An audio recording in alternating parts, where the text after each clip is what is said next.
Today is the last lecture of revenue recognition, Ind AS 115. So, yesterday we saw about transfer of control over time. The next is transfer of control at a point in time.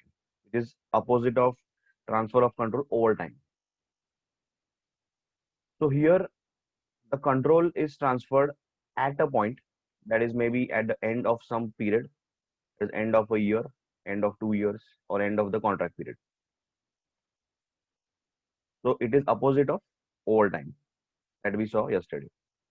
So yesterday we were recognizing revenue monthly or quarterly or at the beginning only. But now this will be at some point in time in the contract or at the end of the contract.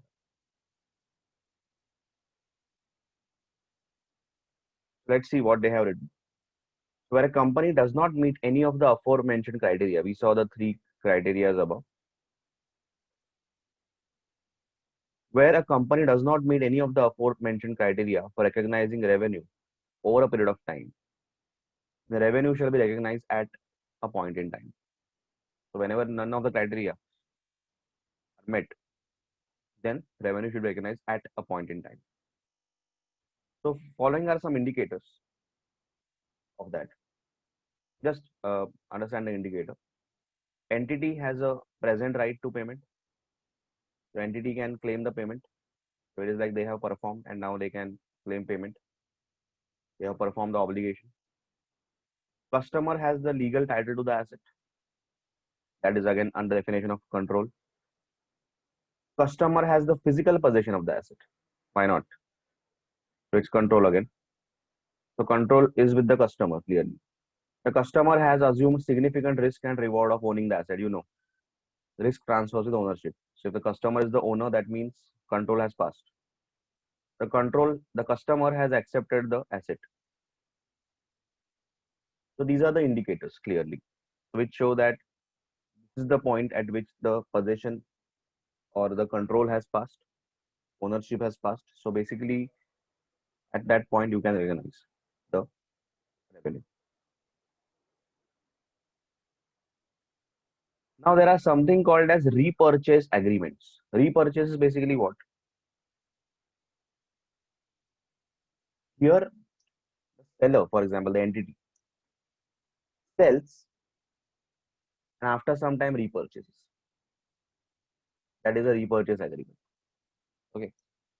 So repurchase agreement is what? Where the entity sells and again repurchases. Now, if the option to repurchase is with the entity, that is the seller, that is called a call option. That is the right to buy or option to buy is a call option. So they can exercise that. Generally, there is a time frame that within this period they can call back the asset at some price. Price will also be fixed. That initially they will sell it at some price, and within a time frame they can call it back.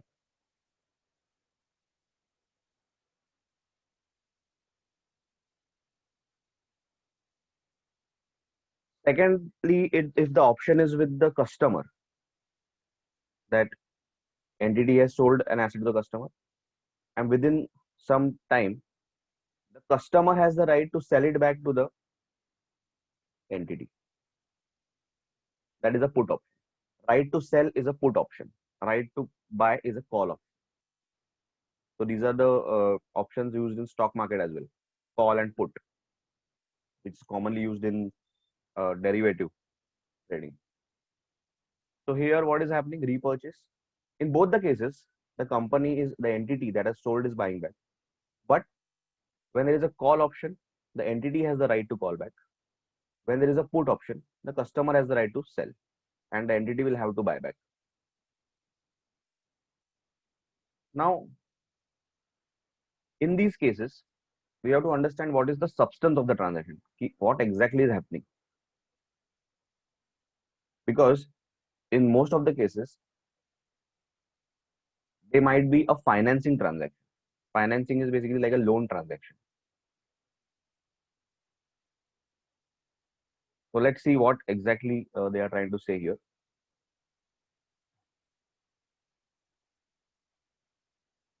When a company determines the timing of transfer of control, it is important to take into consideration any repurchase agreements that may have been executed by the company. So when you are talking about transfer of control and all that, understand also the repurchase agreement. If there is any repurchase that today they are selling, but again after 6 months they are going to buy back, or they have the option to buy back, or the customer has the option to sell it back, that also you have to consider. A repurchase agreement is a contract in which an entity sells an asset and also promises or has the option either in the same contract or in another contract to repurchase the asset. So they have the option or they promise. Option is basically they have a call option, or they promise is basically the customer has a put option that they say if you exercise, we'll buy back. The repurchased asset may be the asset that was originally sold to the customer, an asset that is substantially the same as that asset, or another asset of which the asset that was originally sold is a component. So the repurchased asset they are saying is the same asset that originally was sold, or which is substantially the same as that asset, almost same asset is repurchased, or it is another asset of which the original asset that was sold has become a component of. So earlier asset that was sold by the entity to the customer was used as a component in that asset. That asset they are buying. Okay. Nowadays, repurchase agreements are generally found in car sales, like Mercedes. Mercedes especially has their R lease, something they call it. So I think even BMW has now that they say that we'll sell it to you today. This is the market price, whatever is the market price, and after 3 years we'll buy back at this price. So suppose you buy the Mercedes from me at 50 lakhs from the showroom, brand new Mercedes. So they say after 2 years or 3 years, we'll buy back at 35 lakhs or 40 lakhs, whatever. So the customer has a assured uh, value. So he's like, I'm buying at 50 lakhs now, and after 3 years they are giving me 35 lakhs again. So it is like it becomes like a lease that I actually paid 15 lakhs for using it for 3 years. So 5 lakhs per annum. So nowadays they are structuring like that. So if that is the case now, then they show it as a lease. It becomes a lease actually, and accounting has to be done in that way. It is not a sale actually. Now in this case, Mercedes has to decide what are the chances that the customer will return the asset. There are chances that customer might not return. He might be happy with the car. So he might keep it. But if the chances are that a customer will return, then record it as a lease only. Now the chances of return are based on the price you are giving him after 3 years. If you are giving a very high price which is above the market value, that he knows that after 3 years his value of the car will be 20 lakhs, but you are giving him 35 lakhs. So definitely he will come back and sell it to you. Or you know that a customer upgrades every 3 years, then also he will come back and sell it to you. One of the reason of structuring this lease, this kind of transaction is that people who buy Mercedes or Audi, what they do is basically they upgrade every 3 years, because every 3 years or every 2 years Mercedes comes with new models. So then generally these people upgrade. So every time they want to upgrade, there is a problem. They want to sell the old car and then they want to buy the new car. So here the showroom only is giving you the option ki we will buy back, you upgrade. So generally what happens is that the customer will sell the car at 35 lakhs again and use the same money to buy another Mercedes car at a which is maybe a different model, which is a better model maybe. So definitely it's a lease transaction then. 15 lakhs will be a lease for Mercedes. So they will recognize the revenue as a lease then, not a sale. But now the customer is not returning only. Maybe after 3 years pass and he has not returned because the time is 3 years. After that, if he returns, then they won't buy back because initially what they said that if you sell us back within 3 years, then we'll give you after 3 years or whatever. That before that date, we will pay you 35 lakhs. Now it doesn't come after 3 years. Then they can recognize it as a revenue. So earlier recognize a lease and then remaining recognize the whole revenue as if it is a sale because now it is a complete sale because he has not come back. So a company may determine the timing of transfer of control. It is important to take into consideration any repurchase agreement that may be executed by the company. So we are talking about transfer of control, that the company has transferred control at some point in time, but also at the same time understand if the company as entity has entered into any repurchase agreement, that are they going to repurchase after some time. Repurchase agreement is what? It is a contract which is structured in such a way that when the entity sells, after some time it will buy back at its own option, that is the call option. Call option is the option to buy back, which is with the entity, or put option. Put option is the entity's customer has the option to sell it back. Put is sell option. So either they promise to sell, promise to buy back, or they have the option to buy back. And a repurchased asset can be the same asset or similar asset, or it can be an asset in which the original asset that was sold has become a component of, has become a part of.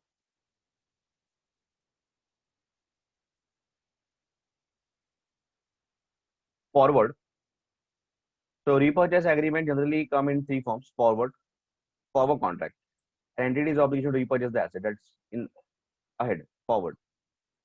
So call option, entity's right to repurchase the asset. Put option, entity's obligation to repurchase the asset at a customer's request. So put option is customer has the right to sell back. Put is the right to sell. Call is the right to buy. It is an option basically. Both are options. Options means what? They might exercise, they might not exercise. If they don't exercise, then it is a normal sale only. If they exercise, then it can become a lease. Forward or call option.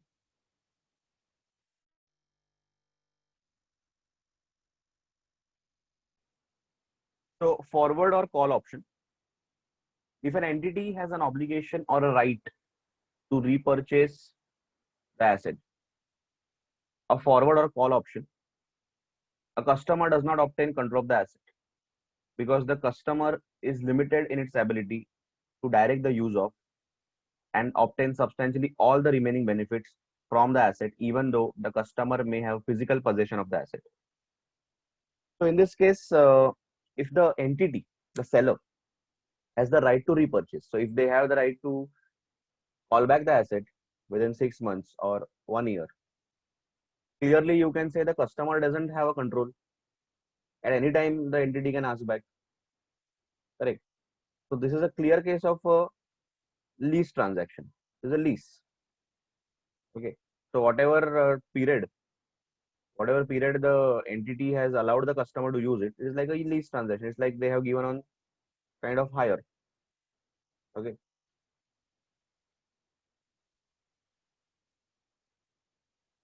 Or it can be like a financing transaction also. Financing transaction is like, for example, like a loan transaction. For example, entity and the customer, these are two parties. So the entity sells its asset for like 10 lakhs, sells its asset for 10 lakhs, and it has the right option, it has the option to call back the asset, buy back the asset at 12 lakhs within a year. Now, if within a year it calls back that asset and pays back 12 lakhs. So what happened basically? They sold the asset, took 10 lakhs, and then paid 12 lakhs. So it becomes a financing transaction. Like it is as if they gave the asset as a security, took 10 lakhs against it, and then repaid 12 and took back the asset. So this becomes a clear financing loan arrangement where the extra 2 lakhs that was paid was the interest. So we have to understand here is the substance of the transaction. What exactly is the transaction that has happened? And accordingly, we have to record it. So it can be a financing transaction, it can be a lease transaction. We have to understand what exactly they have done. Or if they don't exercise the option to call back within that time, then it is a sale. Then it is a proper sale. Okay. So if an entity has the obligation or the right to repurchase the asset, the customer does not obtain control of the asset because the customer is limited in its ability to direct the use of and obtain substantially all the remaining benefits from the asset, even though the customer may have physical possession of the asset. So even if he has physical possession, but the entity can always call back. Control is actually with the entity. If that is the case, then if call option is there with the entity, then they have the control. There are two cases that can happen. Ekto, it can be a lease or a financing arrangement, as I told you. Consequently, the entity shall account for the contract as either of the following: a lease in accordance with Ind AS 116. We'll be studying that Ind AS 116 leases, lease accounting. You know what is a lease? Lease is basically giving the asset on hire, and there are two parties there. The lessor, whose asset is given on hire. So it can be the entity in this case who is giving the asset, and the person who is paying is the lessee. Now, obviously, he will pay, the lessee will pay towards the cash price of the asset, that is towards the cost of the asset, plus some financing charge will be there structured in the lease. The lease installment or the lease payment always includes some finance component. So it can be a lease in accordance with Ind AS 116 leases if the entity can and must repurchase the asset for an amount that is less than the original selling price. This is one important point. If the entity can repurchase it less than the selling price, then it cannot be financing. I said financing when the entity sold at 10 lakhs and bought back at 12 lakhs. That means the extra 2 lakhs they paid is the interest. Normally, this is what happens. When you take a loan from a bank, you give the asset as a security, take loan, and then repay more. Correct. So, if you are paying more, if on call option you have to pay more, then it is a financing transaction. Clearly, it's a financing agreement. But if you're paying less, it's a lease agreement. So, for example, if the entity sells at 10 lakhs and then after 1 year it buys back at 8 lakhs. Okay. That means they actually made 2 lakhs from the transaction. Treat it as a lease, like the Mercedes example I gave you. They sold at 50 lakhs, took back at 35 lakhs, and 15 lakhs becomes a lease for that 2 year period. Okay.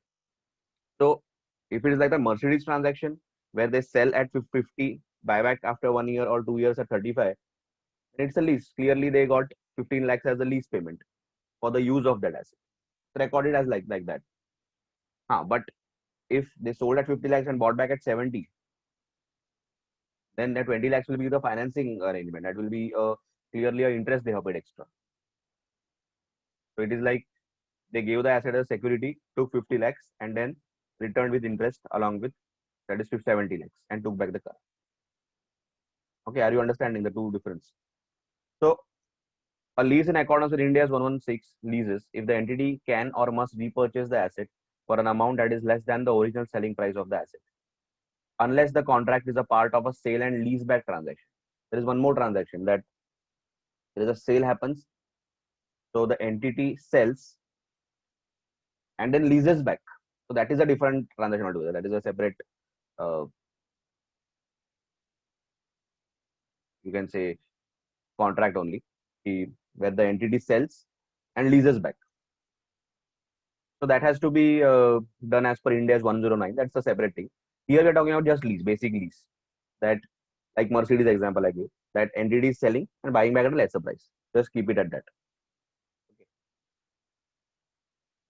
Second is financing. Just read it till this point.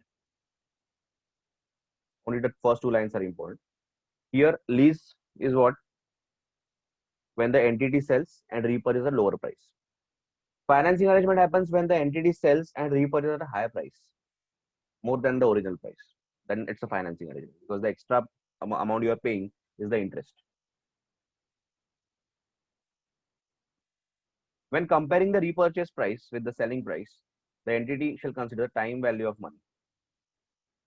Time value of money is basically the discounting element also. See how much exactly they are paying, more or less. If the repurchase agreement is a financing arrangement, the entity shall continue to recognize the asset and also recognize the financial liability for any consideration received from the customer. So they're saying if it's a financing arrangement, then don't show it as a sale first of all. So recognize the asset, continue recognizing the asset. Don't show that you have sold the asset. And whatever money you have taken, like 10 lakhs you have taken, show it as a loan liability that you have to pay back.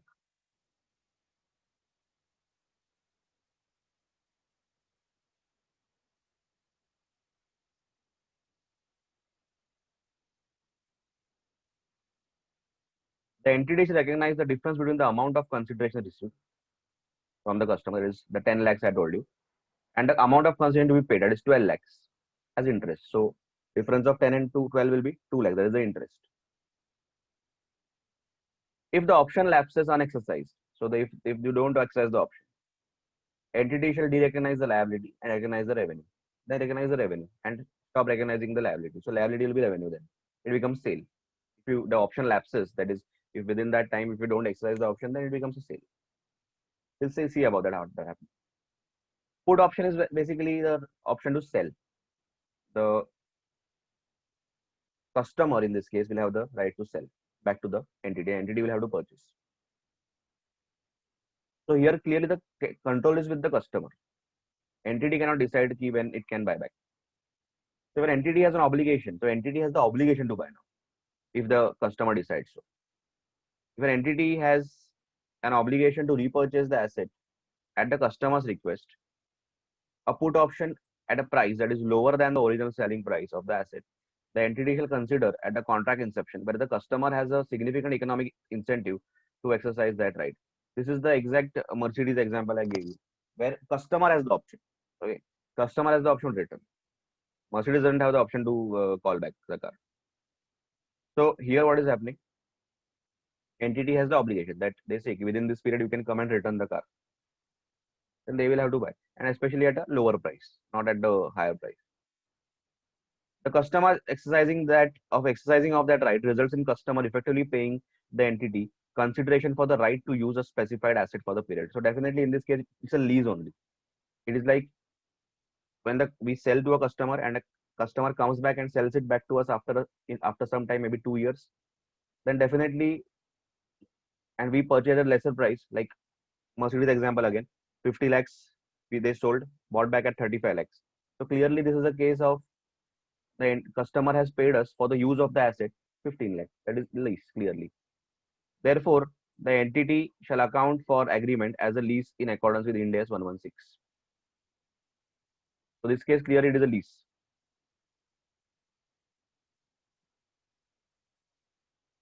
Now, at the inception of the contract, you have to decide whether it will be a lease or not. For example, you have to decide what is the price at which you are buying back when the customer has exercised the option. If you are buying back at a very high price is market value से ही ज़्यादा you are paying. मतलब you know कि after 3 years the car value will 20 lakhs, but you are still buying at 35 lakhs. The customer will definitely come after 3 years to sell the car. So to determine whether a customer has significant economic incentive to exercise its right, an entity shall consider various factors, including the relationship of the repurchase price to the expected market price of the asset at the date of repurchase and the amount of time until the right expires. For example, if the repurchase price is expected to be significantly exceed the market value of the asset, this may indicate that the customer has significant economic incentive to exercise the option. So at the start of the contract only you understand if you are giving a very good price, not higher than the what you sold initially, but after 3 years, if the market value is going to be less, but you are paying more, customer definitely will come back. Then you know in the beginning only this is the lease, definitely will come back. So we have to recognize that lease only.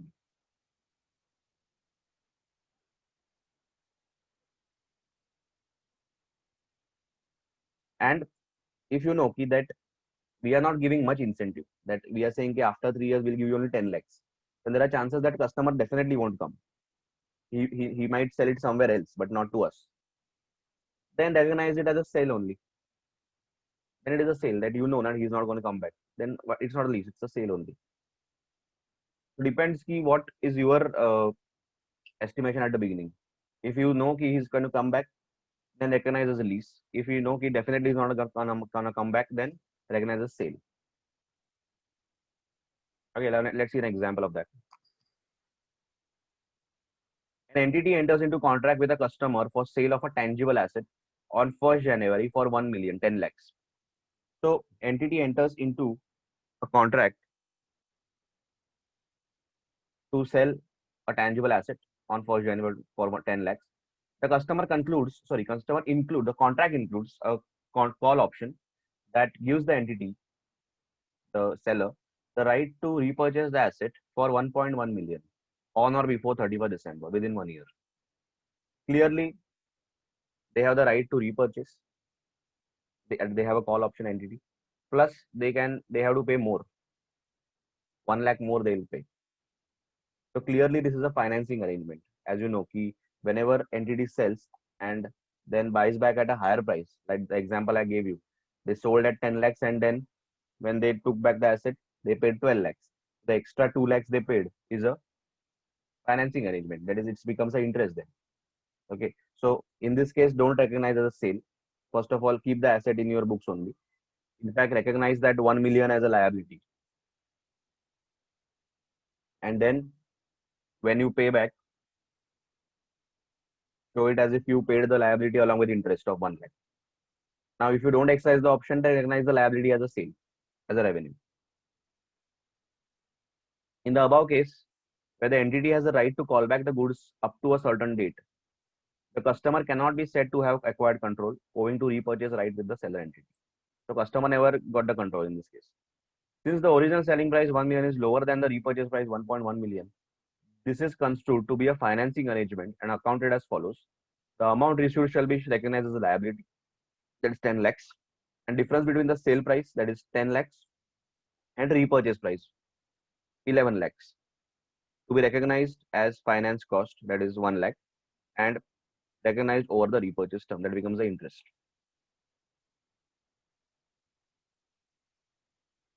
Second example, an entity enters into a contract with a customer for sale of a tangible asset on 1st January for 10 lakhs.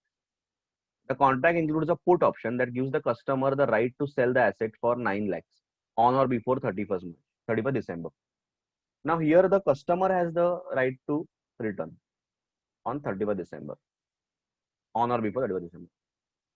And at that time when he returns, the market price will be 7 lakh 50. So from the beginning only, as an entity, we can understand that whenever he will be returning, if he thinks of returning, that time the market price of the asset is 7 lakh 50 and he is getting 9 lakhs, 1 lakh 50 extra from us. So definitely his return, definitely his return. So assuming his return, we won't record it as a sale. In fact, we'll treat it as a lease transaction. So basically we sold at 10 lakhs, we bought back at 9 lakhs. So basically it's like a lease transaction of 1 year for 1 lakh. So record it as a lease revenue for the first year. And if it doesn't exercise the option, then the remaining part you can recognize as revenue later as a sale. So in the above case, where the entity has an obligation to buy back the goods up to a certain date, the entity shall evaluate if the customer has significant economic incentive to return the goods. Since the repurchase price is significantly higher than the market price, 9 lakhs is higher than 7 lakh 50.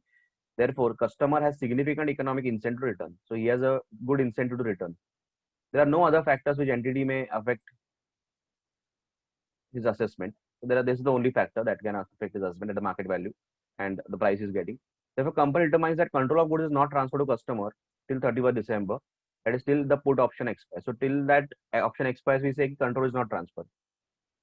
Okay. So we don't treat it as a transfer.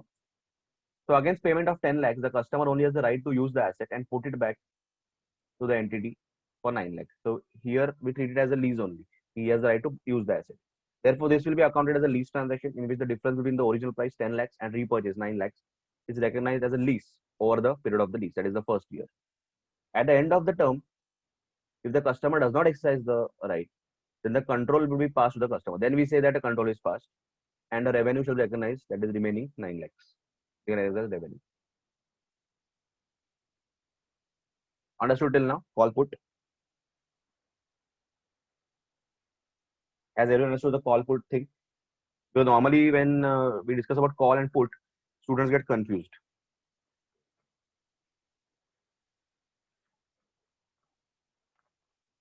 Okay, great. Super. Now next is bill and hold. Bill and hold concept. This is when suppose for example, I have to deliver a machinery to the customer. So I'm making a machinery for the customer, suppose. So it took me 1 year to make the machinery. So the machinery is complete. I tell the customer that, see, your machinery is complete. You can come and collect it. Now, the customer comes. Maybe he pays me also for that. But he says that I cannot take the machinery right now. I don't have space in my factory. So why don't you hold it for me in your factory? That is my factory. And after some time, I'll take it back. So he enters into kind of a storage contract with me or a holding contract with me, that he tells me, okay, I'll pay you for the asset, but you hold it for me for 1 more year or 2 more years. And within that period, I'll come back and get it. And he pays me also for that extra time for which I have kept the asset with me. That is a bill and hold. So I have billed him actually for the machinery. He might have paid me also, but I'm still holding his asset for him. Now, in this case, what happens? He actually, the control has passed. The contract actually is concluded. From my side, I have executed the contract. I have done my performance obligation. So control has passed to him. Secondly, he might have paid me also. So definitely the control has passed to him. The asset is his. I am just holding on his behalf. And for that, he might pay me extra consideration for holding the storage cost. So if that is the case, then you recognize the revenue straight away. Because as the performance obligation is complete and he might have paid you or not paid you, recognize the revenue. Because you have completed the performance obligation. You are just holding it for him. And as you're holding it for him, definitely you cannot sell it that asset to someone else. Neither you can use that asset for yourself. So you are holding on his behalf only. So recognize the revenue. And in fact, the other revenue, that is the storage wala revenue that he will pay you for holding the asset, that becomes a separate transaction. To recognize the revenue maybe on straight line basis. Maybe the storage contract is for 1 year or 2 years. So over the period, you can recognize that revenue monthly or something like that. So this you can definitely recognize if that is the case. So bill and hold is basically you're billing and holding the asset. So asset is complete, control is transferred, but you are holding. A bill and hold arrangement is a contract under which an entity bills a customer for a product, but the entity retains the physical possession of the product until it is transferred to the customer at a point in time in the future. So physical possession is not transferred, but you can say the ownership is transferred. For example, a customer will request entity to enter into such contract because the customer's lack of available space for the product or because of delays in the customer's production schedule. So he doesn't have the space or there is some reason he cannot take the asset right now.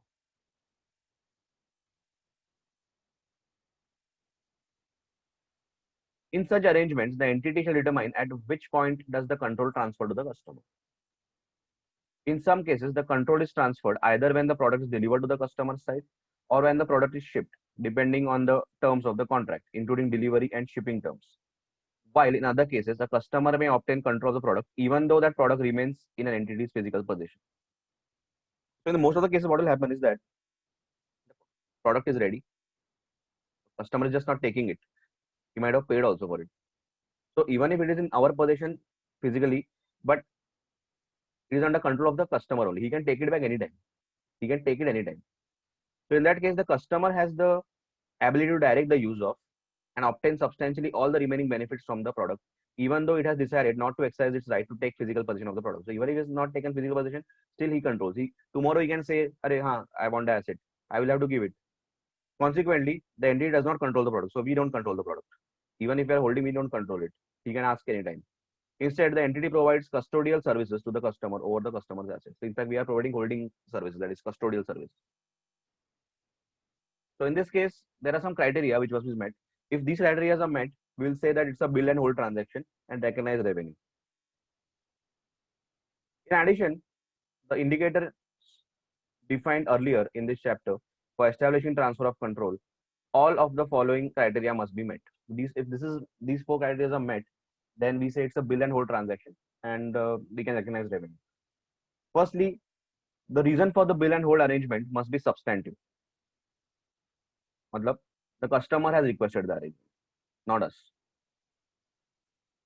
So it must be clear that the customer wants that arrangement. Secondly, the product must be identified separately as belonging to customer. So we can clearly identify this is the customer's product. Thirdly, the product currently must be ready for physical transfer to the possession. It is ready, complete. Anytime we can transfer it. We are just waiting for the customer to say so. The entity cannot have the ability to use the product or direct it to another customer. So we neither can use it, we cannot neither transfer it to some other customer. So definitely it is for the customer only. So if all these four criteria met, then it's a bill and hold transaction, recognized revenue, because control has passed. Nothing can be done. And in fact, if he's paying you for storage, then recognize that also separately. Separate contract.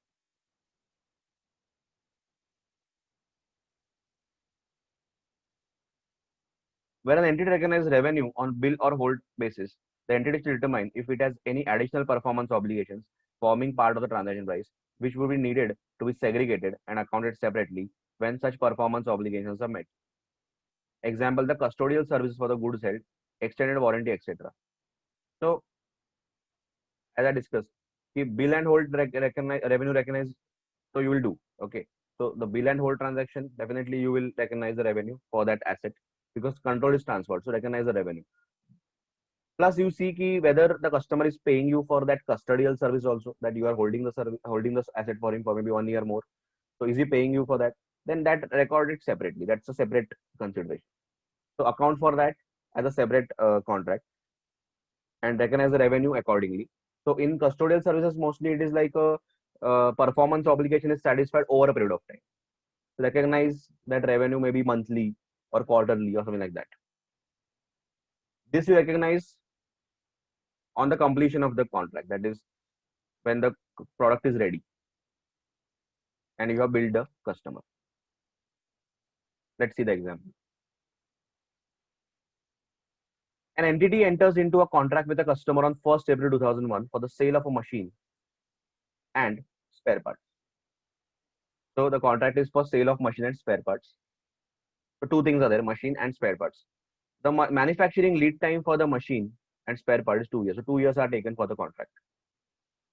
Upon completion of manufacturing, the entity demonstrates that the machine and spare parts meet the agreed upon specification in the contract. So once they are ready, then they tell the customers, you can see they are in working condition. So they demonstrate that they are perfectly made as per the specification. The entity promises to transfer the machine on spare parts. Okay, the promises to transfer the machine and spare parts are distinct. So these are two separate obligations. Machinery is separate, spare part is separate, and result in two performance obligations that each will be satisfied at a point in time. On 31st March 2003, the customer pays for the machine and spare parts, but only takes physical possession of the machine. So he pays for both on 31st March. That is after 2 years, he pays for both, but only takes possession of the machine. From the substance only you can make out that transfer has been completed. He has paid. Okay.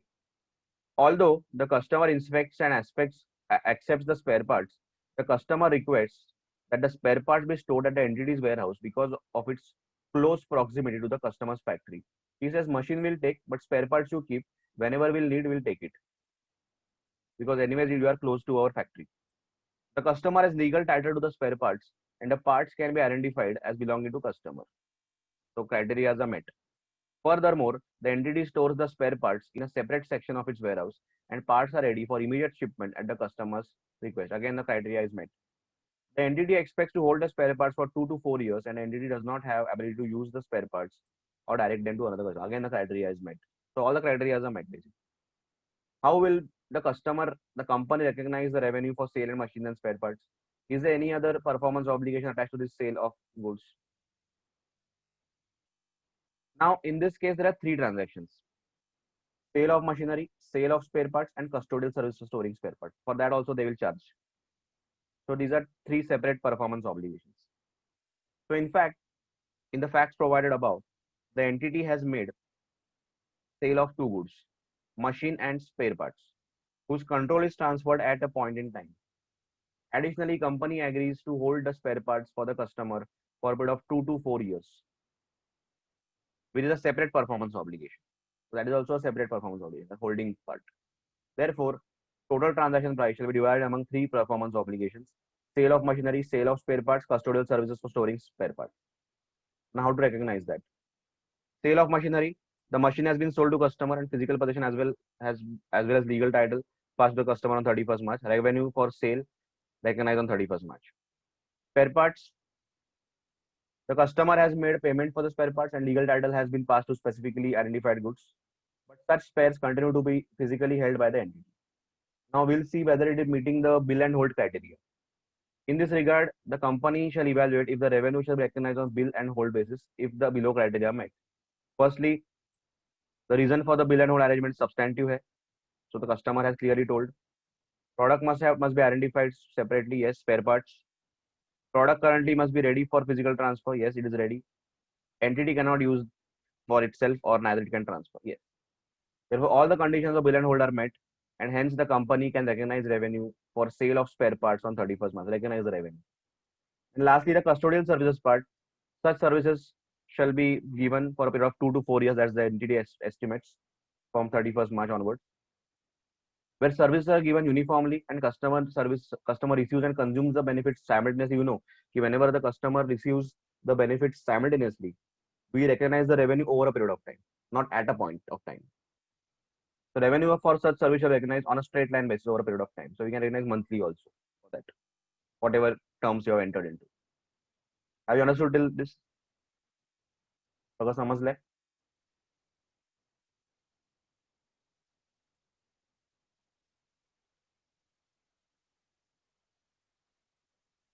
Great.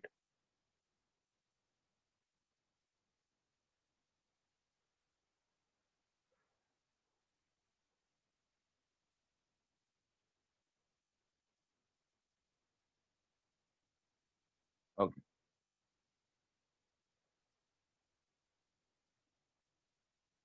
Contract cost म्हणून एक part आहे आता.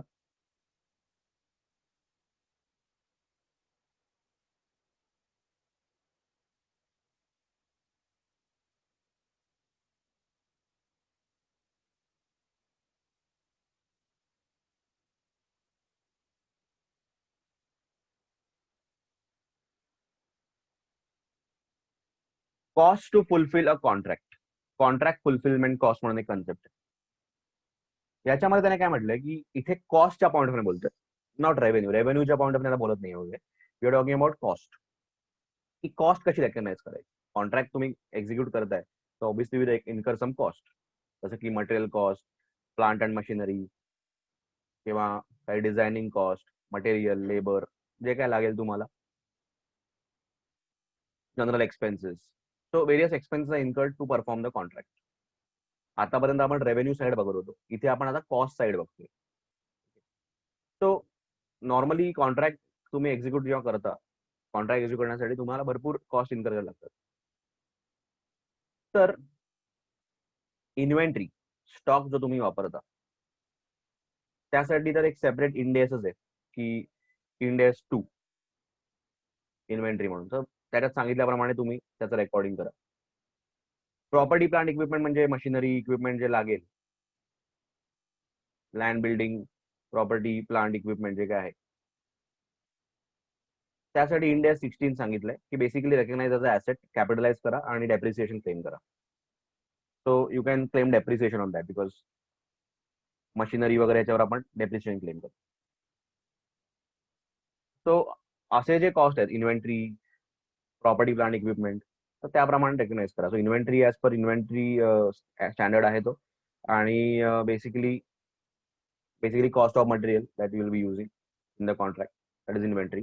Secondly, property plant equipment were depreciation you will claim. आता हे तर दोन झाले. जे वेगळे cost येतात अदर कॉस्ट त्याने म्हटलंय दुसरे कुठचे कॉस्ट असतील तर त्याने म्हटलंय की if the criteria are met, त्यांनी क्रायटेरिया दिलेत तर मग तुम्ही कॅपिटलाइज करा ते कॉस्ट. कॅपिटलाइज म्हणजे जसं प्रॉपर्टी प्लांट इक्विपमेंट कसं आपण कॅपिटलाइज करतो तसं कॅपिटलाइज करा आणि over the period of the contract ना ते अमोर्टाइज करा, म्हणजे kind of like depreciation claim करा. जसं की डिझायनिंग कॉस्ट की तुम्ही काही डिझाईन केलंय कॉन्ट्रॅक्टसाठी तर तुम्ही कॅपिटलाइज करा बुक्स मध्ये दाखव की तुम्ही कॅपिटल एक्सपेंडिचर केलं आणि then over the period of the contract you write that off. तसंच तुम्ही काही सॉफ्टवेअर वगैरे बनवलं, सॉफ्टवेअर सर्व्हिसेस, तर software is a intangible asset, recognise it as a intangible asset and write off over a period of time, amortise over that contract period. So असं काही त्यांनी सांगितलंय. सो लेट सी काय म्हटलंय. सो इथे आपण कॉस्टच्या पॉईंट ऑफ व्ह्यूने बघतो. So if the cost incurred in fulfilling a contract with a customer are covered under another standard, such as Ind AS 2 inventory, Ind AS 16 property plant equipment, an entity accounts for those costs in accordance with those standards. त्याच्याप्रमाणे आपण करू. If not, an entity recognizes an asset for such costs, provided all the criteria mentioned below are met. त्याने म्हटलंय की ह्याच्या दोघात मध्ये नाही येतात ना, ह्याच्या व्यतिरिक्त काही कॉस्ट इन्कर केली असेल तर we recognise as a asset if these criteria are met. Criteria काय आहेत? A B C. ए काय आहे? Cost relate directly to the contract or to an anticipated contract that the entity can specifically identify. Example, cost relating to services to be provided under renewal of an existing contract, or cost of designing an asset to be transferred under specific contract that has not yet been approved, including direct labor, material, allocation that relate directly to contract. Example, contract management supervision cost, depreciation of tools and equipment, right of use of assets, costs that are explicitly chargeable to customer, other costs that are that the entity incurs only because it entered into the contract, payment to subcontractors, costs generate or enhance resources of the entity that will be used to satisfy the performance obligation in the future. Entity expects to recover the cost, example through the expected margin profit. त्याने काय म्हटलंय की basically normally inventory आणि property plant equipment सोडलं तर बाकी कुठचा asset असेल if they are meeting this criteria की they relate to the contract, so हे सगळे criteria are met. Cost relate to the contract, they generate or enhance resources of the entity that will be used to satisfy performance of it, that will be used in satisfying the contract, and you are expected to recover that also. म्हणजे तुम्हाला जेव्हा price मिळेल कॉन्ट्रॅक्टची तुम्ही recover कराल ती cost. तर असं असेल तुम्ही कॅपिटलाइज करा आणि then write off over the period of time. तसं म्हटलं डिझायनिंग एक्सपेन्सेस, ऍसेट डिझायनिंग जे काही एक्सपेन्स असतील वगैरे ते तुम्ही हे करा आणि मग राईट ऑफ करा. पण त्याने म्हटलंय हे जे एक्सपेन्स आहेत ते तुम्ही कॅपिटलाइज करू नका, जसं की general administrative cost that are not explicitly chargeable to customer. हे तुमचे जनरल कॉस्ट आहे, ते तुम्ही कस्टमरला चार्ज नाही करणार. जर कस्टमरला चार्ज करणार असाल तर मग तुम्ही ते कॅपिटलाइज करा आणि मग दाखवा की राईट ऑफ झाली. Cost of wasted materials, labour, costs that relate to satisfied performance obligations, costs related to remaining performance obligation that cannot be distinguished from costs related to satisfied performance obligation. आपण example घेऊया, idea तुम्हाला. Customer outsources its information technology data centre. तो कस्टमरने काय केलं, त्यांचं information टेक्नॉलॉजीचं data centre जे आहे त्याने आउटसोर्स केले. So where they are holding maybe data. Term 5 years plus 1 year renewal options. 2 1 year renewal options.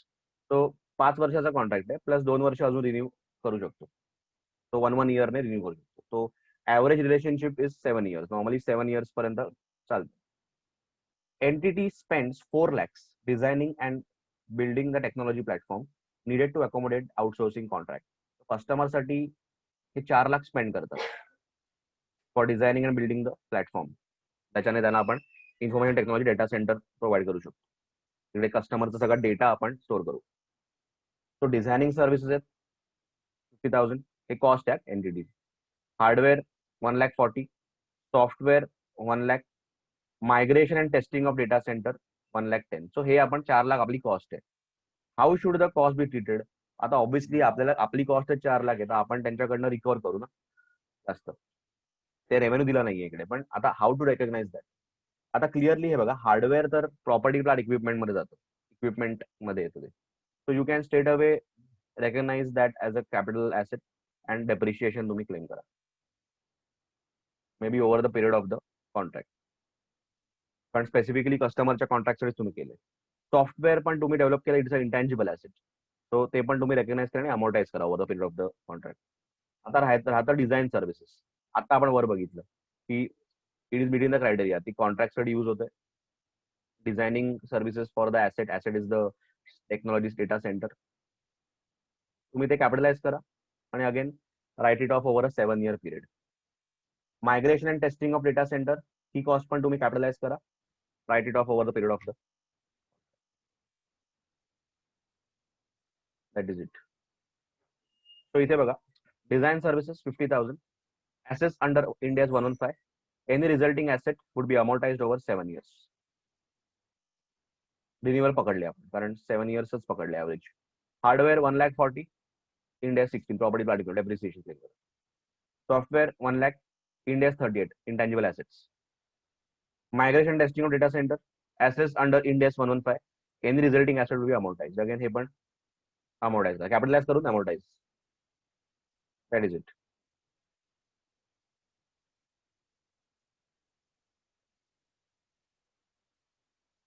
An entity enters into service contract with customer and incurs incremental cost to obtain the contract and cost to fulfill the contract. आता वर आपण बघितलं की even cost to incremental cost to obtain the contract and cost to fulfil the contract हे पण capitalise मध्ये येत होतं. There was a line which said that की हे पण तुम्ही कॅपिटलाइज करू शकता. डिझायनिंग कॉस्टच्याच बाजूला होते. These cost are capitalise as assets in the accordance with Ind AS 115. त्यांनी तसंच केलंय. The initial term of the contract is 5 years, but it can be renewed for subsequent 1 years up to maximum 10 years. 10 वर्षापर्यंत renew होऊ शकतं. Original 5 yearचा term आहे आणि 1 year करून ते 10 years पर्यंत जाऊ शकतात. The average contract term for similar contract entered into by entities 7 years. पण आपण 7 years पकडू कारण ऍव्हरेज तेच आहे. Determine the appropriate method of amortisation. काय करणार आपण 7 years पकडू आणि मग त्याने कॅपिटलाइज केलेली कॉस्ट 7 years वर राईट ऑफ करू. That's it. So the most appropriate amortization period is likely to be 7 years. That is the initial term of 5 years plus 2 anticipated 1 year renewals. Because of this, the period over which the entity expects to provide services under the contract to which the capitalized cost is linked. So we can write off over the period. एक second.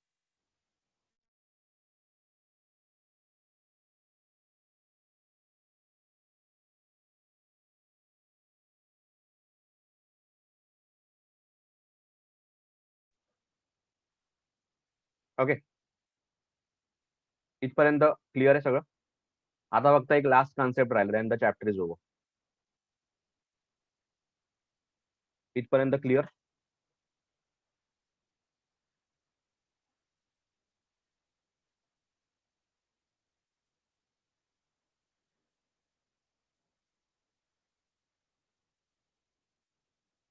Okay, आता last concept जो राहिलाय interesting concept आहे, वेगळा concept आहे.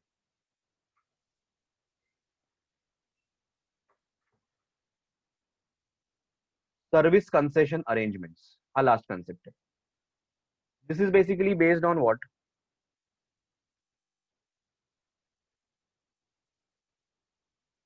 Public services or you can say infrastructure for public services, याच्यावर हा concept आहे. Basically roads, infrastructure for public service म्हणजे काय, की roads, bridges, tunnels, hospitals, airports, dams, power plants, telecommunication network. आता आपल्या ओळखीत रोज आपण ऐकतो ते एअरपोर्ट वगैरेच आपण ऐकतो. रोड्सचं पण आपल्याला माहिती आहे. सो या केसमध्ये कसं असतं की government is suppose to build that, the road, bridge, हे सगळं गव्हर्नमेंटची रिस्पॉन्सिबिलिटी आहे की तुम्हाला चांगला एअरपोर्ट, चांगला डॅम, पॉवर प्लांट, एनर्जीसाठी, इलेक्ट्रिसिटी, टेलिकम्युनिकेशनचं नेटवर्क वगैरे हे सगळं तुम्हाला प्रोव्हाइड करायची गव्हर्नमेंटची रिस्पॉन्सिबिलिटी आहे. तर गव्हर्नमेंट काय करते, गव्हर्नमेंट किंवा गव्हर्नमेंट कंपनी किंवा गव्हर्नमेंटची department, what they do, they appoint a private player, जसं की अदानी. आजकाल सगळं अदानीला मिळते. So they appoint Adani. Suppose airport हे करायचंय, एअरपोर्ट बांधायचंय किंवा एअरपोर्ट काय म्हणतात ते बेटर करायचंय, अजून आधी आहे पण तो अजून मोठा करायचा आहे आणि त्याच्यात अजून 2-3 टर्मिनल्स बांधायचे आहेत. तर ते काय करतात, आता इव्हन आपलं मुंबईचं तसंच होतं की मुंबई एअरपोर्ट जो आहे, सँटाक्रूज पार्ला एअरपोर्ट, जीव्हीके बरोबर त्यांचा टायप होता गव्हर्नमेंटचा. आता तो अदानीला त्याने दिलाय. सो त्याच्यात काय असतं की गव्हर्नमेंट सांगतं की हा आम्हाला एअरपोर्ट इकडे बांधून हवाय,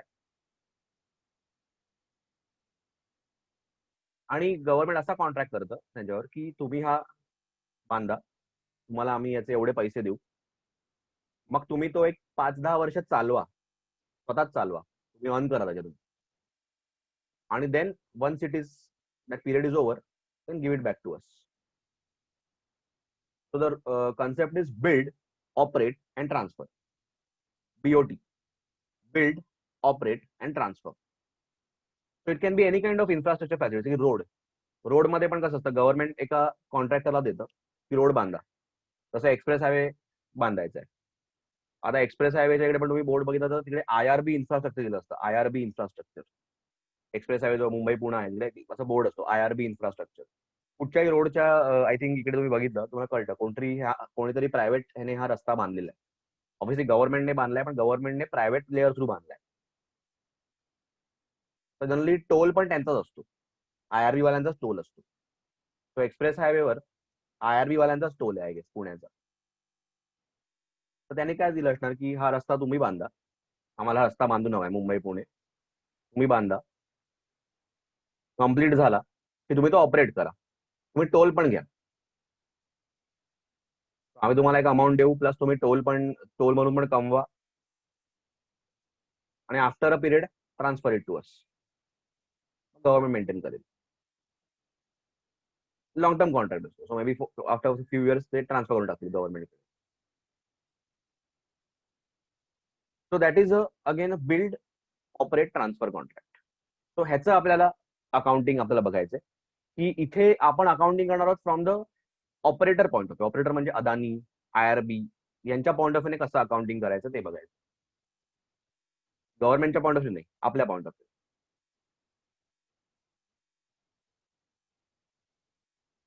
सो ह्याच्यामध्ये ऍक्च्युली काय आपलं काय असं ऍसेट क्रिएट होत नाहीये, तर इन्फ्रास्ट्रक्चर आपला काय कंट्रोल नाहीये, आणि ते शेवटी गव्हर्नमेंटच आहे.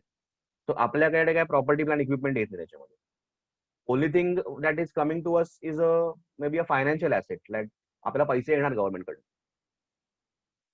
आणि जे मी टोल बिल चार्ज करणार आहे ना, किंवा एअरपोर्टवर मी काय चार्जेस लावीन, पार्किंगचे हे ते वगैरे, एंट्री चार्जेस वगैरे जे काय असेल, that is treated as a intangible asset. Intangible म्हणजे काय, की हे ओव्हर द पिरियड आपल्याला मिळणार आहेत, because we operate the airport, because we operate the road, लोक जी वापरतील पब्लिक कडून आपण हे रिकव्हर करू, इंटँजिबल ऍसेट असं म्हणतात ह्याच्यामध्ये. आणि जे गव्हर्नमेंट तुम्हाला पे करणार आहे लमसम मध्ये, that is treated as a financial asset, हे तुम्हाला पैसे येणार आहेत. तर त्याचं वेगवेगळं अकाउंटिंग होतं, त्यामुळे बघूया कसं होतं. The service concession arrangement involves a private sector entity and operator, त्याला ऑपरेटर म्हणतात. अदानी घ्या, जीव्हीके घ्या, आयआरबी घ्या. constructing the infrastructure used to provide the public service or upgrading it, either building it or upgrading it. जसे की मुंबईचा airport आधीपासून होताच, बरोबर, पण जीव्हीकेने काय केलं, अपग्रेड केलं. आता अदानीचं झालंय तो, Adani is maintaining it. For example, by increasing its capacity, capacity वाढायला लागते ना, and operating and maintaining that infrastructure for a specified period of time. So you are either building it or upgrading it and then operating and maintaining it. नुसताच build करून चालत नाही, maintain करायला लागतो, operate पण करायला लागतो. The operator is paid for its services over the period of the arrangement, so they will be paid for that.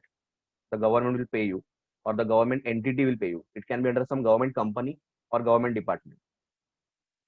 The arrangement is governed by a contract that sets out performance standards. So standards fix ना की हे expected आहे. Mechanisms for adjusting prices and arrangements for arbitrating disputes. So याच्यामध्ये हा contract मध्ये सगळं असणार. It's a contract end of the day between the government entity or the government department and the private operator. त्या contract मध्ये सगळं असणार की this is what we need. आम्हाला हे T2 साईड बनवून हवंय, आम्हाला T2 बनवायचंय, या लेवलचं टर्मिनल हवंय, या लेवलचा रोड हवाय, 4 लेन हायवे हवाय. Mechanism for adjusting prices, prices पण कमी जास्त होऊ शकतात, जसं की inflation might be adjusted in that, कधी कधी प्राइसेस वाढतात वगैरे. आणि अरेंजमेंट फॉर डिस्प्यूट्स ऑल्सो, की आर्बिट्रेटिंग डिस्प्यूट उद्या भांडण झालं तर काय करायचं, कोणाकडे जाऊन आपण ते डिस्प्यूट रिझॉल्व्ह करायचं, हे पण असतं, कारण याच्यामध्ये होऊ शकतं डिस्प्यूट. आणि डिस्प्यूट रिझॉल्व्ह होणं जास्त गरजेचं नाही, तो एअरपोर्ट अडकून राहील. Such a arrangement is often described as the build operate transfer, BOT, or a rehabilitate operate transfer, or a public to private service concession arrangement. But I would rather call it build operate transfer. It's much better. आता infrastructure for public service काय असतं, roads आहेत, bridges आहेत, tunnels, even प्रिझन्स आहेत, hospitals, airports, water distribution facilities, energy supply, telecommunication networks has traditionally been constructed, operated, maintained by public sector and financed through public budget appropriation. So traditionally government used to build it, पण आता government private बरोबर tie up करतो. That is much better for them. त्यांना डोक्याला ताप नसतो. A feature of this service arrangement is the public service nature of the obligation undertaken by the operator. End of the day is for public service. लोकांसाठी आहे ते. The public policy is for services related to the infrastructure to be provided to public. So airport, road हे कोण वापरणार, आपण लोक वापरणार. Irrespective of the identity of the party that operates the services. Mug operate कोणी करू दे, use कोण करणार आहे, public. So government will also tell them की तुम्ही एवढे चार्जेस लावा, एवढे चार्जेस नका लावू. The service arrangement contractually obliges the operator to provide services to public on behalf of the public sector entity. So if you are operating the airport, you are managing the airport, then you have to provide services to the public on behalf of the government or the PSU जो काय आहे. आता जसं की airport, मला वाटतं airport authority of इंडियाच्या under येतं. That is again a public sector entity. Other common features are the party that grants the service, म्हणजे गव्हर्नमेंट एंटिटी किंवा गव्हर्नमेंट डिपार्टमेंट जी हे देते, तर म्हटलंय the party that grants the service arrangement, the grantor is the public sector entity, including government body or a private sector entity to which the responsibility for a service has been devolved. त्याने म्हटलंय normally हा जो project Grant करणार त्याला grantor म्हणतात. So it can be a government department, it can be a government body, it can be a public sector entity, PSU, or it can be a private player, जसं की L&T. L&T ला गव्हर्नमेंटने दिलंय आणि L&T ने तुम्हाला दिलंय, असं पण होऊ शकतं. The operator is responsible for at least some of the management of the infrastructure. Operator म्हणजे कोण, जो प्रायव्हेट प्लेयर आहे तो अदानी वगैरे. The operator is responsible. So grantor आणि ऑपरेटर ह्यांच्यामध्ये कॉन्ट्रॅक्ट आहे. ग्रँटर आणि operator. Grantor is the government, operator is the private player, GVK, Adani, IRB. The operator is responsible for at least some of the management of the infrastructure and related services and does not merely act as agent on behalf of the grantor. So he is responsible for the infrastructure. So he is not just the agent. तो operate करणार, manage करणार, तो ऑनही करणार त्यातून. Contract sets the initial prices to be levied by the operator and regulates the price revisions over the period of the service arrangement. कारण and of the day कोण आहे, हे लोक लोकांना प्राइस चार्ज करणार. रोडचा टोल आहे किंवा एअरपोर्ट एंट्री चार्जेस आहेत, parking charges आहेत, शेवटी लोक वापरणार ना. तर ते कॉन्ट्रॅक्ट मध्ये ना की तुम्ही एवढा प्राइस चार्ज करा, आणि they will regulate the price also. Government can regulate the price. The operator is obliged to hand over the infrastructure to the grantor in a specified condition at the end of the period of the arrangement. So once that is ready, maybe after some years, he'll be obliged to hand over the build, operate and transfer. So transfer करणार for little or no incremental consideration, irrespective of which party initially financed it. So they will just transfer it. पण त्याच्यामध्ये काय ते extra consideration घेतील का नाही घेतील, that's a different part of the contract. आता हे कसं अकाउंट करायचं ते महत्वाचं आहे. Treatment of operators rights over the infrastructure. The infrastructure shall not be recognise as property plant equipment of the operator. हे तर क्लिअर आहे, कारण त्याचं नाहीच आहे ते. जरी पण he is maintaining operating it, ते त्याच्या बुक्स मध्ये येणार नाही.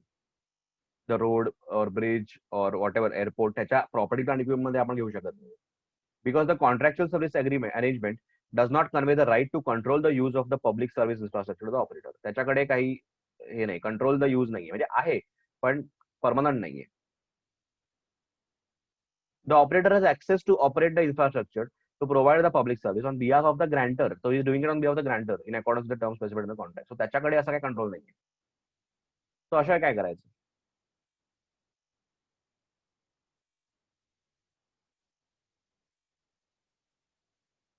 Since the operator acts as a service provider, he is a service provider actually. He shall recognize and measure revenue in accordance with Ind AS 115 for the service it performs. So revenue recognize kara for whatever service you are performing. The operator constructs or upgrades infrastructure used to provide public service and operates and maintains that infrastructure for specified period of time. So you recognize revenue according to that. If the operator performs more than one service under a single contract or arrangement, consideration received or receivable shall be allocated by reference to relative fair values of the service delivered when the amount are separated and divided. जर त्याच्यामध्ये 2-3 services तर मग त्याप्रमाणे तुम्ही करा. Treated as separate performance obligations. Nature of the consideration, whether financial asset or intangible asset, determines its subsequent account treatment. बोललो इकडे या ह्याच्यामध्ये ना फायनान्शियल ऍसेट आणि इंटँजिबल ऍसेट असं रेकॉर्ड करायला लागतं. फायनान्शियल ऍसेट बेसिकली गव्हर्नमेंट कडून तुम्हाला जे मिळणार आहे ते. Intangible asset basically the right to recover money from the public. Toll charges आणि हे राईट जो आहे तुमच्याकडे, that is intangible asset. The operator shall account for revenue and costs relating to construction or upgrade services. The operator shall account for revenue and costs relating to operating services according to Ind AS 115. आता बघूया काय. So this is the main part. Consideration given by grantor to the operator. So इथे grantor काय देणार obviously ऑपरेटरला. He cannot say की तू पूर्णपणे public कडूनच घे, नाही तो कायच्या काय रेट लावेल. So they will say की आम्ही तुम्हाला एक अमाऊंट देतो प्लस तू पब्लिक कडून रिकवर कर थोडे. If the operator provides construction or upgrade services. पण नॉर्मली कसं आहे ना की अशा कॉन्ट्रॅक्ट मध्ये फॉर एक्झाम्पल रोडचा कॉन्ट्रॅक्ट आहे तर government pay them the hey initial एक बऱ्यापैकी अमाऊंट देतील आणि टू मेंटेन द रोड पण खर्च येतो ना. ऑपरेट आणि मेंटेन करणं, रस्ता मेंटेन करायला पण खर्च येतो. तो ते टोल चार्जेस मधून they will try to recover. So maintenance and operation cost is recovered from the public. But building cost is recovered from the government mostly. If the operator provides construction or upgrade services, the consideration received or receivable by the operator shall be recognized at its fair value. Fair value म्हणजे काय की what is the value of the contract. The consideration may be rights to financial asset or intangible. The operator should recognize a financial asset to the extent that financial asset कसं recognize करायचं to the extent that it has an unconditional contractual right to receive cash or another financial asset from or at the direction of the grantor for the construction services. The grantor has little, if any, discretion to avoid payment, usually because the agreement is enforced by law. So this is the consideration that is payable by the government or entity to the operator. So it is the right to receive in cash or kind.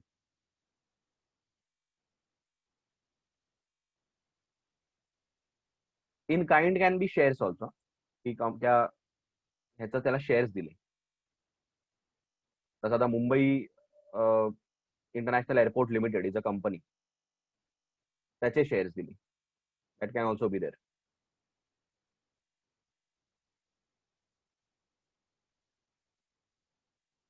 It has an unconditional right to receive cash if the grantor contractually guarantees to pay the operator specified or determinable amounts, the shortfall, if any, between the amounts received from users of public service and specified or determinable amounts, even if the payment is contingent on the operator, ensuring that the infrastructure meets specified quality and efficiency requirements.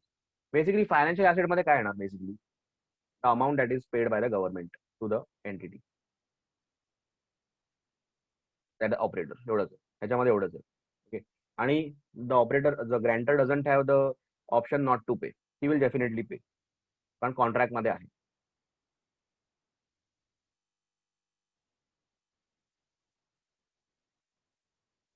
आता intangible asset. The operator should recognize an intangible asset to the extent that it receives a right, a license to charge the users for public service. हा जो right आहे, हा जो right तुम्हाला मिळतोय to charge money to the public, हा एक right आहे, लायसन्स आहे. Treat as a intangible asset. Right to charge users of public service is not an unconditional right to receive cash because amounts are contingent on the extent that the public uses the service. याला आपण financial asset नाही म्हणू शकत. का? कारण we don't know किती amount येणार, public किती वापरणार आहे. So treat as a intangible asset आणि अमॉर्टाइज करा, आणि जे काय रेव्हेन्यू येईल तो रेकग्नाइज करा. आता बघूया सर, एक्झाम्पल बघूया. तो इथे दोन गोष्टी आहेत, फायनान्शियल ऍसेट, इंटँजिबल ऍसेट. जो लायसन्स आहे to recover from the public that is intangible, आणि जे पैसे गव्हर्नमेंट कडून येणार that is financial asset.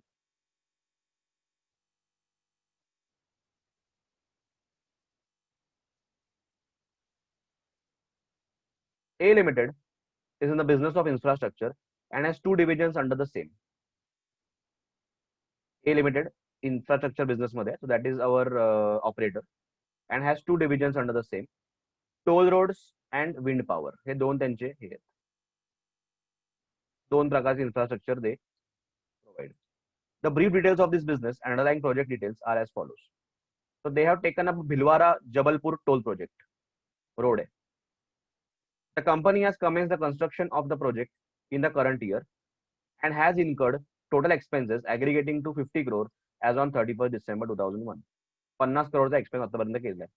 Under the end S I gap म्हणू शकता, Indian gap, the company has recorded such expenses as intangible assets in the books of accounts. As per the Indian generally accepted accounting principles, they have recorded such expenses as intangible assets in the books. So hence the treatment wrong वाटते मला. The brief details of the concession agreement are as follows. Agreement असा आहे, total expenses estimated to be incurred on the project is 100 crore. Fair value of the construction services is 110 crore. So total expenses त्याने जे incur केलेत that is 100 crore. त्याची fair value त्याने म्हटले 110 crore येते. Total cash flow guaranteed by the government under the concession agreement is 200 crore. So this is the amount that will be paid by the government. Finance revenue over the period of the operation phase is 15 crore.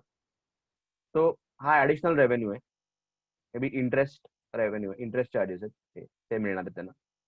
Other income relates to services provided through operation phase. Extra काय income आहे म्हणजे basically कसं आहे, 200 crore तुम्हाला government देणार आहे, 15 crore extra तुम्हाला interest मिळणार आहेत कसं तरी, आणि तुम्ही 110 crore तुमचा ऍक्च्युअली कन्स्ट्रक्शन सर्व्हिसची व्हॅल्यू आहे. जे काही एक्स्ट्रा आहेत that is other income. Okay, हा वन प्रोजेक्ट आहे. आता ह्याचं रेकॉर्डिंग कसं होणार? Here the operator has a contractual right to receive the cash from the grantor. 200 crore मिळणार आहेत आणि 15 crore पण ते दाखवलेत. The grantor has little, if any, discretion to avoid payment. Grantor म्हणजे government. Usually because the agreement is enforceable by law. The operator has an unconditional right to receive cash if the grantor contractually guarantees to pay the operator. Contract मध्ये दिलेले. Hence, the operator recognizes a financial asset to the extent it has a contractual right to receive cash. So, it will record as a financial asset. 200 crore जे आहेत ते financial asset होतं. बघूया कसं केलं. याच्या ह्या एंट्री आहेत. Firstly, during construction. ओके, ते जे फेअर व्हॅल्यू ऑफ हे होतं ना कन्स्ट्रक्शन एक्सपेन्सेस, म्हणजे तेवढं तर तो कन्स्ट्रक्शन वरून रिकवर करणार आहे. एक 100 करोड त्याने खर्च एक्सपेक्टेड आहे, त्याची व्हॅल्यू 110 करोड त्याने तो रिकवर करणार आहे as a revenue. So treated as a financial asset. Financial asset account to construction revenue 110. Recognize revenue relating to construction services to be settled in case. Revenue recognize करा straight. As you construct, recognize the revenue during construction. त्याच्यानंतर हे तुमचा खर्च आहे. Cost of construction to bank 100 crore तुमचा खर्च येणार आहे. To recognise cost relating to construction services. त्याच्यानंतर परत फायनान्शियल ऍसेट रेकग्नाइज करा, जे 15 करोड पण येणार आहेत तुम्हाला फायनान्स रेव्हेन्यूचे. So finance asset to finance revenue हा पण रेकग्नाइज करा as and when received or due to receive. Recognise interest income under the finance asset model. आणि बाकीचा रेव्हेन्यू बेसिकली कसं आहे, 200 करोड तुम्हाला येणार आहेत. 200 करोड मधून 110 इकडे रेकग्नाइज झाले, 15 इकडे रेकग्नाइज झाले. सो 125 रेकग्नाइज झाले ऑलरेडी. रिमेनिंग 75 इथे रेकग्नाइज करा at the end of the operation. So financial asset to revenue 75.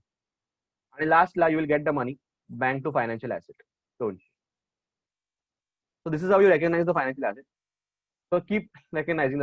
जसं कन्स्ट्रक्शन तुम्ही केलं, asset to construction revenue, construction cost to bank.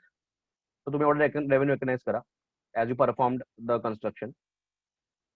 इंटरेस्टचं revenue recognise करा as a financial asset. Again financial asset to revenue, financial revenue. आणि remaining 200 crore मधून 15 आणि 110 minus करा, 75 येतं. 200 minus 110 minus 15 ते रेकग्नाइज करा. This is डुरिंग the operation phase. आणि लास्टला पैसे येणार गव्हर्नमेंटकडून बँक टू फायनान्शियल ऍसेट. तो फायनान्शियल ऍसेट बुक म्हणून निघून जाईल. So first recognize it as an asset, then recognize the money received.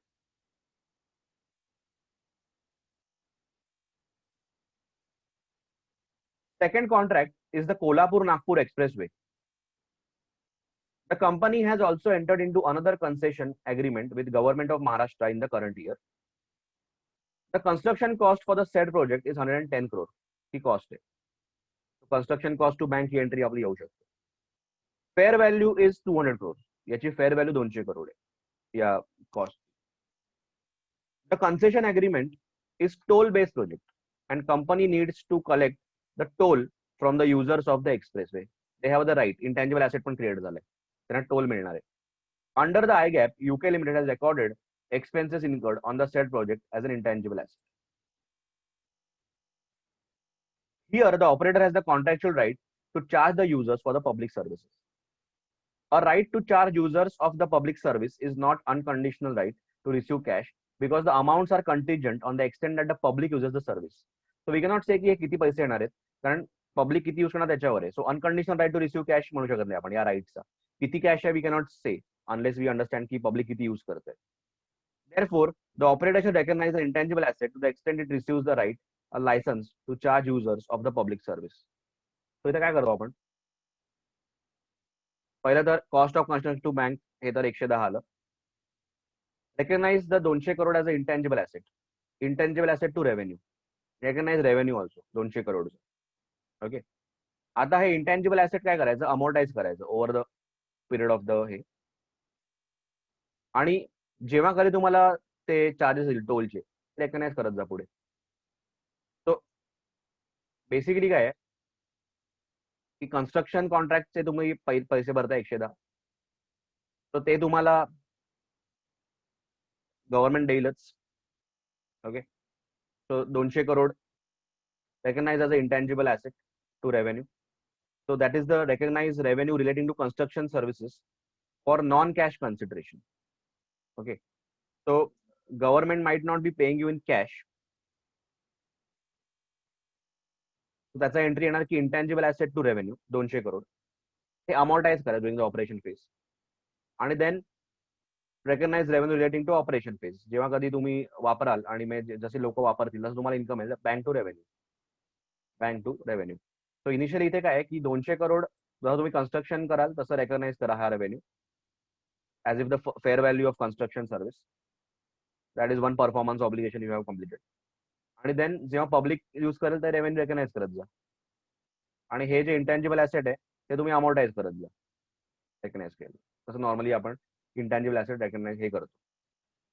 त्याने म्हटलंय amount in entry 4 is kept blank as no information in this regard is given in the question. अजून आपल्याला public कडून किती पैसे मिळते माहिती नाही, तर त्याच्यामुळे हे बँक ठेवलंय.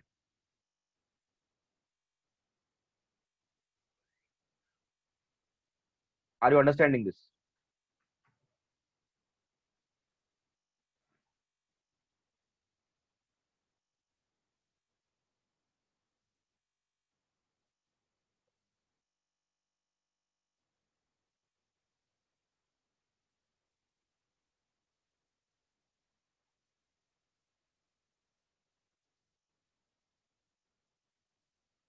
हे थोडंसं वेगळं आहे. ओके, हे पटकन कळणार नाही, म्हणजे कळलं असेल तुम्हाला, पण असं एक दोनदा वाचतंय तुम्हाला आयडिया येते काय म्हणताय. Okay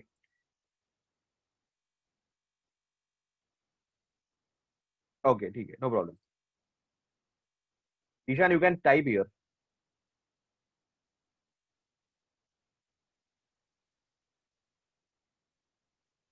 okay, so with this we have finish the chapter.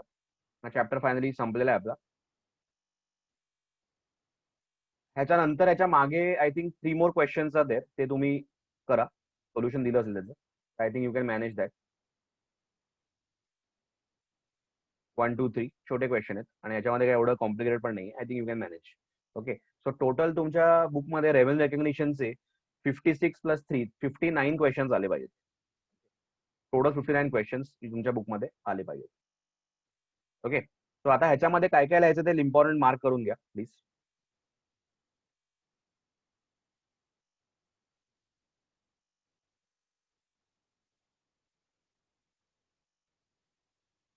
हा लास्टचा क्वेश्चन डेफिनेटली त्याचा answer basically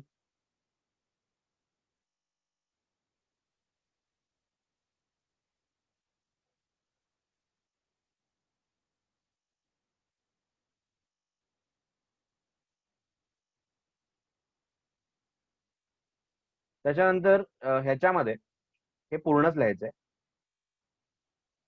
service concession arrangements मध्ये फुल इथपासून जे सुरू होणार, accounting principle, recognition and measurement, consideration given to the operator, इथपर्यंत. इथपर्यंत यू कॅन राईट, इथपर्यंत 12.2.3 पर्यंत कम्प्लीट. आणि मग त्याच्यानंतर तो समचं तुम्हाला सोल्युशन लिहायचं. त्याच्यानंतर हा सम अमॉर्टायझेशन वाला.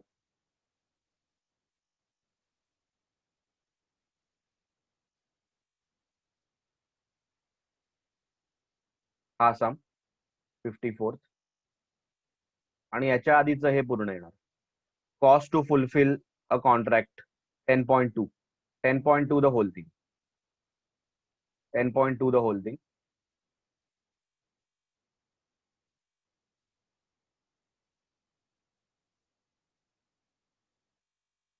मग आपला 53rd.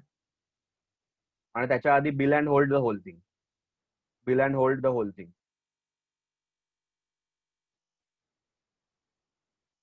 52, 51. 51च्या आधी ती वाचलेलं रिपर्चेस, बरोबर. तो रिपर्चेस अग्रीमेंटचं हे 2 पॅरा, हा चार्ट पण लिहू शकता. त्याच्यानंतर कॉल आणि पुट, फॉरवर्ड आणि कॉल मध्ये इथपर्यंत ए आणि बी. इथे फक्त तुम्ही इथपर्यंतच घ्या, सेकंड लाईन पर्यंत. ही सेकंड लाईन पर्यंत घ्या, सेल अँड लीज बॅकची गरज नाहीये इथे. ए आणि बी. त्याच्यानंतर पुट ऑप्शन मध्ये पण इथपर्यंत, इंडियास 116. आणि second para also you can take. Third para also.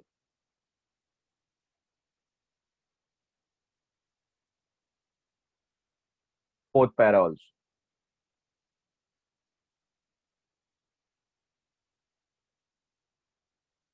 हे पण. ओके, सो बेसिकली हे पूर्ण, हे सगळंच घ्यायचंय. याच्यामध्ये फक्त इंडिया 16 पर्यंत घ्यायचे. पुट ऑप्शन मध्ये सगळंच घे आणि 116 पर्यंत इकडे, कारण ते सेल अँड लीज बॅकचा काही उपयोग नाहीये इथे तरी. आणि कॉल मध्ये ऑल्सो इथपर्यंत घेतलं. हा, याच्यानंतर हे पण येणार ए बी, आणि हे पण घ्या, पूर्णच घ्या, हे पूर्णच घ्या, सगळंच घ्या, कॉल आणि पुटचा पूर्णच घ्या. फक्त इथे इथपर्यंतच घ्या, हे ऍसेट पर्यंत. म्हणजे ते सेल अँड लीज बॅकची लिहायची गरज नाही.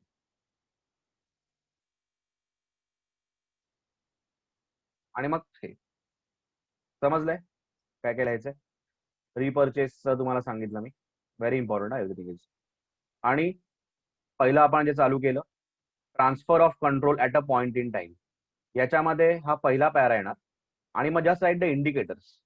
इव्हॅल्युएशन नका लिहू, जस्ट राईट द इंडिकेटर्स की entity has the right to present.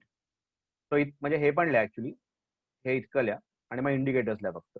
Only the indicator, left column, this this, हे 4-5 इंडिकेटर ते लिहून घ्या.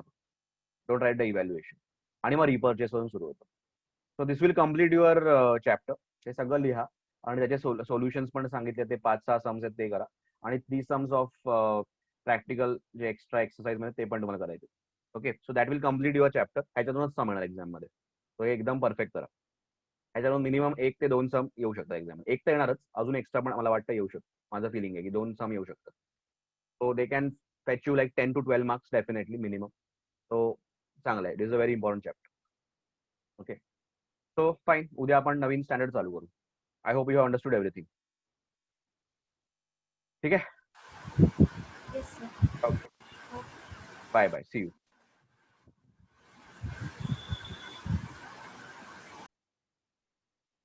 ओके.